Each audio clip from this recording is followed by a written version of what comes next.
We're back on the Sports Zone. I am Mike Aglialoro. Once again, thanks to everyone who's subscribed to the YouTube channel, Mike Ags 121. Don't forget to subscribe under the video if you haven't done so, and check us out on thisissportszone.com for more.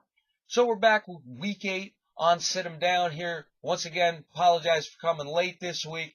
We went 2-6 last week, probably our worst week of the season. Now at 29-27 on the season.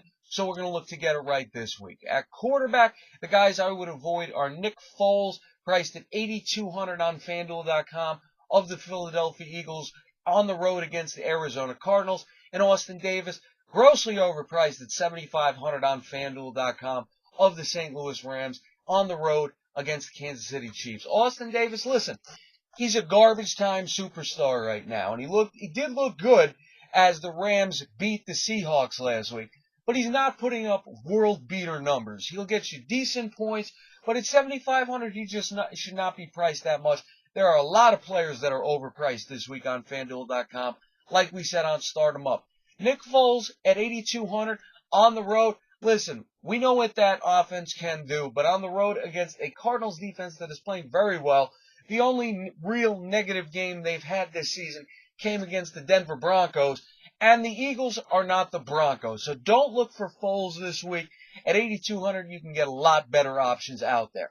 At running back, you want to stay away from Zach Stacy, also of the St. Louis Rams, at $7,200, and Eddie Lacy of the Green Bay Packers at $7,900, going against the New Orleans Saints. Stacy didn't get one handoff last week.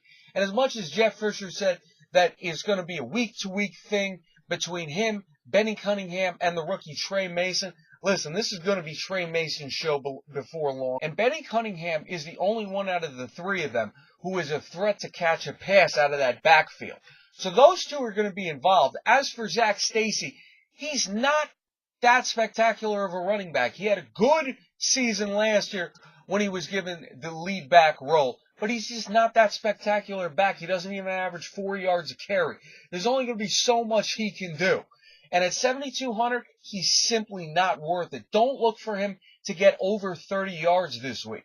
Moving on to wide receiver, the guys I would stay away from, Julian Edelman of the New England Patriots at $7,100, going against the Chicago Bears, Percy Harvin, newly of the New York Jets at $6,500, going against the Buffalo Bills, and Brian Quick at $6,000 of the aforementioned St. Louis Rams, also going against the Kansas City Chiefs.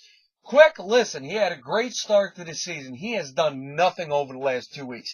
And as I stated, with Stacy and Austin Davis, this is a bad matchup. Don't look for Quick. At $6,000, he should still be priced much lower than that. He's been terrible over the last 2 weeks. Percy Harvin, listen, if you believe Rex Ryan, he's not going to be involved much this week. They're going to ease him in. He's going to be involved in a limited number of snaps.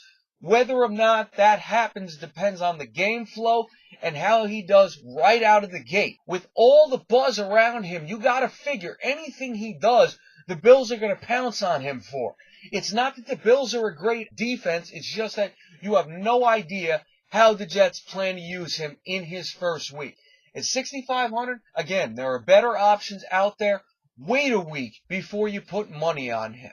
And lastly, with Edelman, I just think, as much as I like the Patriots in this matchup, and I would start Tom Brady if given the opportunity to do so, I think Brandon LaFell's emergence and Rob Gronkowski's health are going to keep Edelman from putting up stats that are worthy of being priced in the 7,000s on FanDuel.com. The fact is, LaFell is the outside threat. Gronkowski does a lot of the same things that Edelman does, and if you look at it, he wasn't even involved much last week. Not that LaFell was grossly involved that much either, but Edelman himself didn't get quality stats. As much as the Bears' defense can be beaten, I just really question whether or not Edelman is still the wide receiver to own if you want a Patriot. Lastly, we'll look at the tight end, and as much as it kills me to put a Dallas Cowboy on this list, Jason Witten is no longer a must-start at tight end. If you're like me in a keeper league and you have Witten, you've already gone out and traded for Dwayne Allen. Because it's coming close to that time where Witten's career, as great as it is, very possible he is a future Hall of Famer at the tight end position, is coming to an end. You saw Gavin Escobar get involved over the last 2 weeks. He had 2 touchdowns last week. He had 1 touchdown the week before that. I'm not saying he's getting every touchdown every week. I am saying you are going to see him eating into Witten's workload more and more, as is the number 2 wide receiver, Terrence Williams. So once again, you want to stay away from Nick Foles of the Philadelphia Eagles, Austin Davis of the St. Louis Rams, Zach Stacy also of the Rams, Eddie Lacy of the Green Bay Packers, Julian Edelman of the New England Patriots, Percy Harvin of the New York Jets, Brian Quick of the Rams, and Jason Witten of the Dallas Cowboys. Once again, thanks to everyone who subscribed to the YouTube channel Mike Ags 121. Don't forget to subscribe under the video if you haven't done so. Check us out on thisissportszone.com. Like us on Facebook. Follow us on Twitter. Send us any questions and comments you may have. Once again, thanks for watching, everyone. For This Is Sports Zone, I am Mike Aglialoro. We will see you next time, folks.